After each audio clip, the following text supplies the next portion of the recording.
China अपने आप को ये बता रहा है कि हम भारत को और पाकिस्तान को एक ही लेवल पर बिठा रहा है और पूरे जनूबी एशिया में बता रहा है कि हम बड़े सुपर पावर हैं। पहले अमेरिका के सदर ट्रंप ने कहा कि मैंने पाकिस्तान और भारत के दरमियान में जंग को रुकाया और उनको डराया मैंने ट्रेड सैंक्शंस को देकर।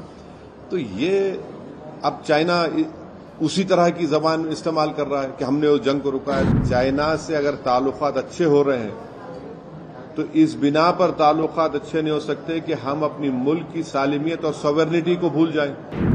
तो ये जो दावा किया गया है चाइना के फॉरेन मिनिस्टर की तरफ से, बड़ा ही एक ताज्जुब खेज दावा ये कर रहे हैं कि वो चाइना ने हिंदुस्तान, भारत और पाकिस्तान के दरमियान में जंग को रुकाया और हम नरेंद्र मोदी सरकार से इस बात का मुतालबा करते हैं कि वो इनके इस दावे की मजम्मत करें और पूरे देश को बता दें कि कोई थर्ड पार्टी इंटरवेंशन भारत को इसमें एक्सेप्टेबल नहीं है, भारत न इसको कबूल करेगा। दूसरी बात यह है कि पूरी दुनिया जानती है कि चाइना 80% से ज्यादा हथियार पाकिस्तान को देता है और ऑपरेशन सिंदूर के दौरान उन्होंने, जब हमारी बहादुर फौज और हमारी एयरफोर्स उन दहशतगर्दों के ठिकानों को निशाना बना रही थी, तो ये चाइना की हुकूमत ने उनको रियल टाइम इंटेलिजेंस पाकिस्तान की फौज को दिया ऑपरेशन सिंदूर के दौरान में। अब बोल रहे हैं कि हम मीडिएटर और सालिस बन रहे हैं। और ये हम इस देशवासियों को समझना चाहिए कि हम खामोश बैठकर इस चीज को कबूल करने तैयार नहीं हो सकते हम लोग। चाइना अपने आप को ये बता रहा है कि हम भारत को और पाकिस्तान को एक ही लेवल पर बिठा रहा है और पूरे जनूबी एशिया में बता रहा है कि हम बड़े सुपर पावर हैं।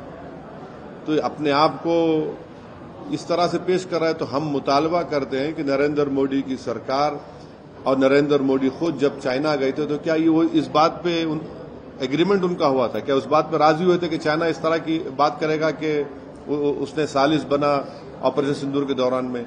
और ये तो दूसरा इस तरह का एक बात रखी गई, ये क्लेम किया गया है।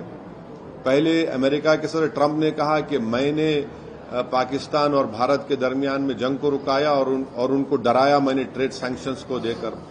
तो ये अब चाइना उसी तरह की जबान इस्तेमाल कर रहा है कि हमने उस जंग को रुकाया। तो हम फिर से कह रहे हैं कि चाइना से अगर ताल्लुकात अच्छे हो रहे हैं तो इस बिना पर ताल्लुकात अच्छे नहीं हो सकते कि हम अपनी मुल्क की सालिमियत और सॉवरेनिटी को भूल जाएं।